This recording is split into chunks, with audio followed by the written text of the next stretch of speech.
நித்யானந்தம். அகில உலக நித்யானந்த தியானபீட இயக்கச் செய்திகள். விடுதி ஆசிரமத்திலிருந்து NTV தமிழ் செய்திகள். வாசிப்பது ஸ்ரீ நித்ய நடேசானந்தா. தலைப்புச் செய்திகள். வாழும் ஞானி பரமஹம்ச நித்யானந்தர் இன்று முதல் உலகெங்கிலும் வாழும் தமிழ் மக்களுக்காக NTV தமிழ் இணையதள தொலைக்காட்சி பிரிவை ஆசீர்வதித்து துவங்கி வைத்தார்.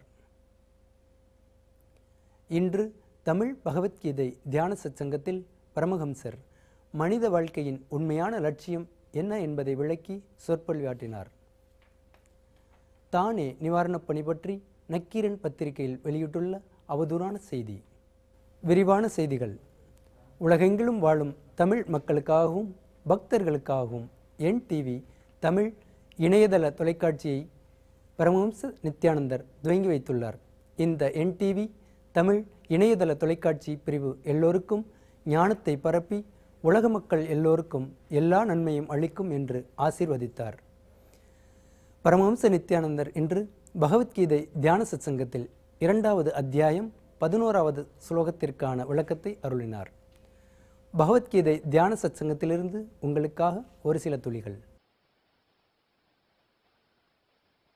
அடிப்படையான சில சத்தியங்கள்.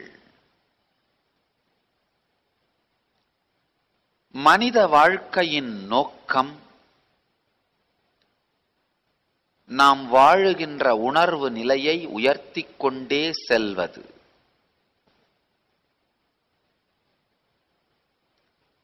ஆழமாக புரிந்து கொள்ளுங்கள். மனித வாழ்க்கையின் நோக்கம் நம்மை சுற்றி இருக்கும் வசதிகளையும் சாத்தியக்கூறுகளையும் உயர்த்தி கொண்டே செல்வது அல்ல.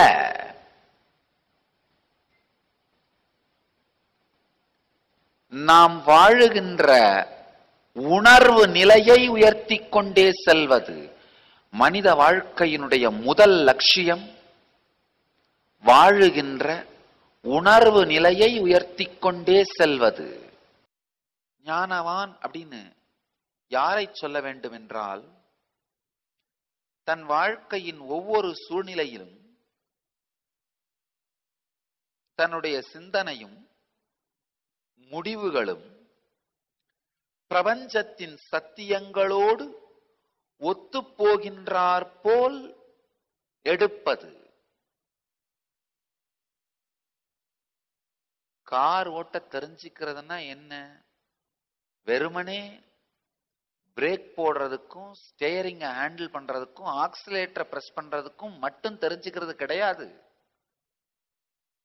சாலையின் விதிகளோடு ஒட்டி ஒழுகி பாதுகாப்போடு வாகனத்தை ஓட்ட கற்றுக்கொள்வதும் சேர்ந்துதான் வாகன ஓட்டும் பயிற்சி.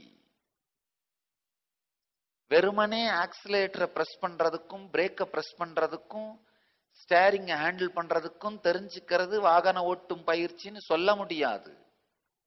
அதே போல வாழ்க்கை அப்படிங்கிறது வெறுமனே கைகால இயக்கிறதும் சாப்பிடுறதுக்கும் தூங்கிறதுக்கும் ஒரு 4 பிள்ளை பெத்து போடுறதுக்கும் தெரிஞ்சது மட்டும் கிடையாது.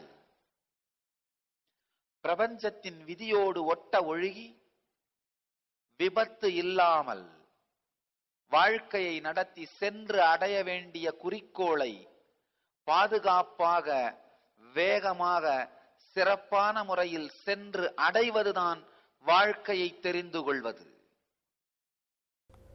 வாழும் ஞானி பரமஹம்ச நித்யானந்தரால் புதுச்சேரி மாநிலத்திலும் கடலூர் மாவட்டத்திலும் தானே புயலால் தாக்கப்பட்டு பாதிக்கப்பட்டுள்ள அத்துணை இடங்களுக்கும் வாழும் ஞானி பரமஹம்ச நித்யானந்தரே நேரடியாக சென்று 1 வாரத்திற்கும் மேல் தங்கியிருந்து பாதிக்கப்பட்டவர்களுக்கும் உணவு, உடை, மருத்துவ வசதி மற்றும் நிவாரணப் பணிகள் ஆகிய உதவிகளை வழங்கினார். உலகம் முழுவதிலிருந்தும் 800க்கும் மேற்பட்ட தியானபீட பக்தர்களும் ஆசிரமவாசிகளும் பரமஹம்சரோடு சேர்ந்து இந்த சேவைகளை செய்தார்கள். தினமும் குறைந்தபட்சம் 1 லட்சம் பேருக்கு உணவு வழங்கப்பட்டது. 25,000த்திற்கும் மேற்பட்ட மக்களுக்கு மருத்துவ உதவி மற்றும் உடை மற்றும் போர்வைகள் அளிக்கப்பட்டது. புயலால் தாக்கப்பட்டு பாதிக்கப்பட்ட கிராமங்களில் 100 கிலோமீட்டருக்கு மேல் சாலைகள் சுத்தப்படுத்தி சரிப்படுத்தப்பட்டது. 1 வாரம் இந்த சேவைகள் அனைத்தும் 24 மணி நேரமும் தொடர்ந்து நடைபெற்றது. இந்த செய்தி தமிழகத்தின் எல்லா பத்திரிகைகளிலும் மீடியாக்களிலும் வெளிவந்திருந்தது. ஆனால் நக்கீரன் வாரப்பத்திரிகையில் மட்டும் பரமஹம்ச நித்யானந்தரை பற்றியும் அவர் புதுச்சேரி மாநில மக்களுக்கு செய்த சேவைகளை பற்றியும் மிகவும் தவறான முறையில் எழுதி பொய்யான செய்திகளை வெளியிட்டுள்ளார்கள். அவர்கள் வெளியிட்டுள்ள செய்தி என்னவென்றால், புதுவை மாநில மக்கள் போலி சாமியார் போடும் சாப்பாட்டை நாங்கள் வாங்க மாட்டோம் என்று மறுத்ததாகவும் தூக்கி எறிந்ததாகவும் நூற்றுக்கணக்கான இளைஞர்கள் ஆசிரமத்திற்கு எதிரே நின்று நித்யானந்தாவை ஆசிரமத்தை விட்டு வெளியேற்று என்று கோஷம் எழுப்பி அனைவரையும் கதிகலங்க வைத்ததாகவும் காவல்துறையினர் வந்து தடுத்து சமாதானப்படுத்தியதாகவும் பொய்யான ஒரு செய்தியை எழுதி வெளியிட்டுள்ளார்கள். NTVக்காக விடுதி தலைமை தியானபீடத்திலிருந்து ஸ்ரீ நித்ய நடேசானந்தா. நித்யானந்தம்.